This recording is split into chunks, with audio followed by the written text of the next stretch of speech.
What's good, YouTube? It's your boy, Blue Blood Sports TV, back at y'all with another one. So, shouts out to the boxing plug, L-Dub Boxing. My brother L-Dub Boxing, the boxing plug. He brought something to my attention, and I looked into it and I thought about it. And that's a plan B.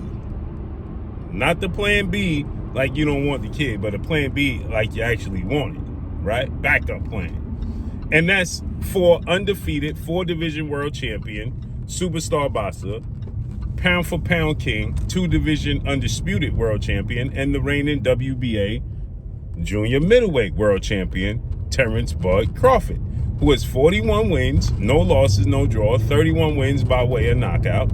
He is he's 37 years of age, 5'8" with a 74-inch arm reach. Now, Terence Bud Crawford obviously is looking to solidify a major mega showdown, which would be the biggest legacy opportunity and the biggest payday and the biggest cherry on top of his career, to top off his career, right? Against fellow 4-division world champion, former undisputed super middleweight, and reigning unified super middleweight world champion, Mexican superstar boxer, who is considered one of the faces of the sport of boxing, in Saul Canelo Alvarez, right? Now, according to Boxeo TV and according to MMA Weekly, right, they stated that Terence Crawford's team informed them, Canelo Alvarez's team has informed them now. The plans is, obviously, Canelo Alvarez historically fights on 2 dates. He fights on Cinco de Mayo weekend, and then he fights on Mexican Independence Day weekend, right? He historically, traditionally fights on those 2 dates. So they stated that they planned on fighting Terence Crawford May of 2025, the first quarter, right? And this is a fight that Terence Crawford wants. Canelo Alvarez, 62 wins, 2 losses, 2 draws, 39 wins by way of knockout, 5'8" with a 70-inch arm reach at 34 years of age. He'll be 35 years of age. That they intend to make this fight happen. And so with that said, that would satisfy Terence Crawford's goals. But if it don't come to fruition, right? Because Canelo Alvarez is subject to change his opinion. Hopefully it comes to fruition. If that fight comes to fruition and Terence Crawford wins the fight, you won't see Terence Crawford box anymore. That'll be the last fight of his career. With that said, the backup plan, plan B, would be to unify the belts against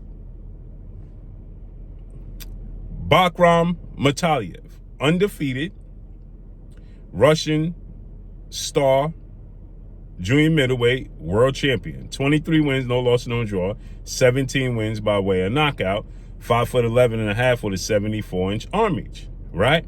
Coming off the biggest, most impressive win of his career, which took place October 19th when he dominated and dropped Tim Tszyu 5 times and stopped him in the 3rd round. They were all in Saudi Arabia. He is managed by Eagles Cleveland. So shouts out to the boxing plug, L-Dub Boxing, for bringing this to my attention.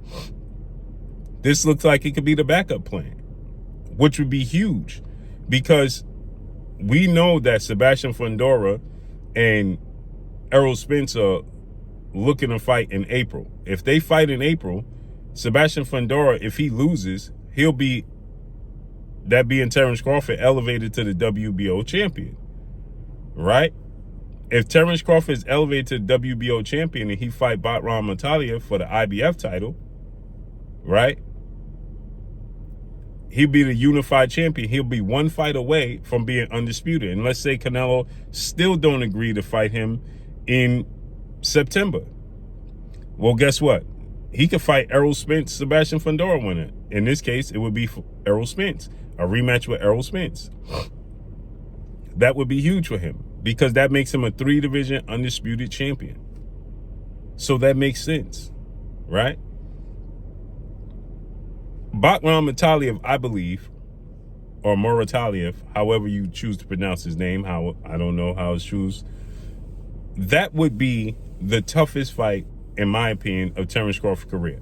I think Bakrham Murtazaliev would be a tougher test for Terence Crawford, the toughest test for Terence Crawford outside of Canelo Alvarez, because of his range, his height, his ring IQ, his power, his understanding. That would be Terence Crawford's toughest fight of his career, in my opinion. And if he beats him, and let's say he fights 3 more times in his career. Let's say he fights Bakrham Murtazaliev, if he beats him, now he's the unified 3-belt world champion. This is assuming that Fundora loses to Errol Spence. Terence Crawford holds the WBO, WBA, and the IBF title, right? He fights Errol Spence in a rematch. Everybody wanted to see the rematch because Errol Spence was weight drained. See the fight at 154 was supposed to be a rematch anyway. Let's say he fights and beats Errol Spence. He's undisputed in 3 separate weight classes. 4-division champion, undisputed in 3 separate weight classes. He does that. Let's say in 2026, in May of 2026, he gets the Canelo Alvarez fight. And that would make, if he beats Canelo Alvarez, Canelo's the unified champion still, and he's a 5-division champion, beat Canelo Alvarez, and a 5-division champion, 3-division undisputed champion, his place in history as top 10, top 15, guaranteed. But Bakrham Murtazaliev will be the toughest test of his career, in my opinion. But this is the plan B, people. Terence Crawford said he's going to be great in 2025 and prove everybody wrong. Let's see what he's talking about. And that's all I got for y'all. Follow me on Instagram at Blue Blood Sports TV, all one word. I'm gone. Peace.